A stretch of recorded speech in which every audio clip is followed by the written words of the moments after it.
vibrant to see such dedication from the little ones. We move on to our next presentation, which is a solo performance by Srimati Mandagini Chaudhary. Mandagini Chaudhary is a Kathak dancer, teacher and choreographer trained in the Lucknow Gharana under Guru Molay Bhattacharya. She is a recipient of the prestigious CCRT scholarship in Hyderabad, and she has trained extensively under the guidance of Padma Vibhushan Pandit Bichu Maharaji and Vidushi Shashwati Singh. She has also served as a faculty member at Kalashram New Delhi. She is the founder of Chirantan Katha Performing Arts, Durga. With her, we have Shri Vishwajit Pal on tabla, Shri Joydeep Sinha on vocals, Shri Shulaka Mukherjee on sarod, and Shrimati Neelapa Maitru on bolparan. Presenting a solo presentation by Shrimati Mandagini Chaudhary. I would also like to pay my respects to all my gurus. Luna Di, actually I forgot to name her. Luna Di opened the doors when I was struggling as an academician in Kolkata. My pranam to all my gurus, my parents, my friends and family who are here today. I'll be presenting Prathamo Adi Tava Shakti, an ode to Kavi Guru Rabindranath Tagore, and it will be followed by a few presentations in Teen Tal, in Vilambit, Madhya and Dhruv. Thank you.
So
एक दो तीन चार पाँच एक दो तीन चार एक दो तीन चार पाँच एक दो तीन चार पाँच एक दो तीन चार पाँच एक दो तीन चार एक दो तीन चार पाँच एक दो तीन चार पाँच एक दो तीन चार पाँच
वर्कशॉप में way back 96-97 देवी महाराज जी दुर्गापुर में आते थे और सिखाए थे त्रिवल्ली तोड़ा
नया वाला एक अंदाज दीदी ने हम लोगों को 2022 में मैंने उनको बुलाया था।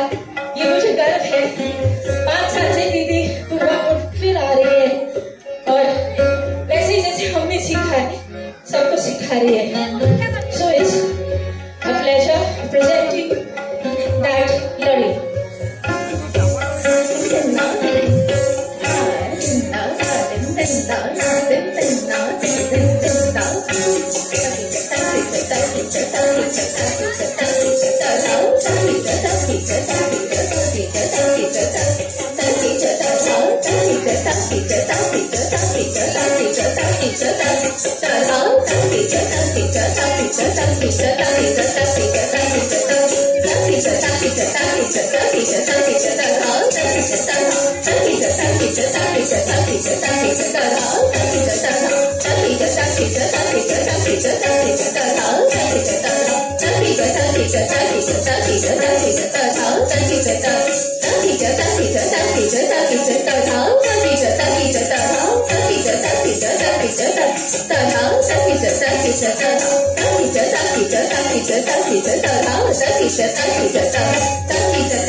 After this wonderful presentation, we move on to another creation, Thunga Thunga. It's a Krishna Pada composed and sung by Padma Vibhushan Pandit Birju Maharaji, celebrating the beauty of Lord Krishna's dance and movement. Through rhythm and expression, the dancers bring alive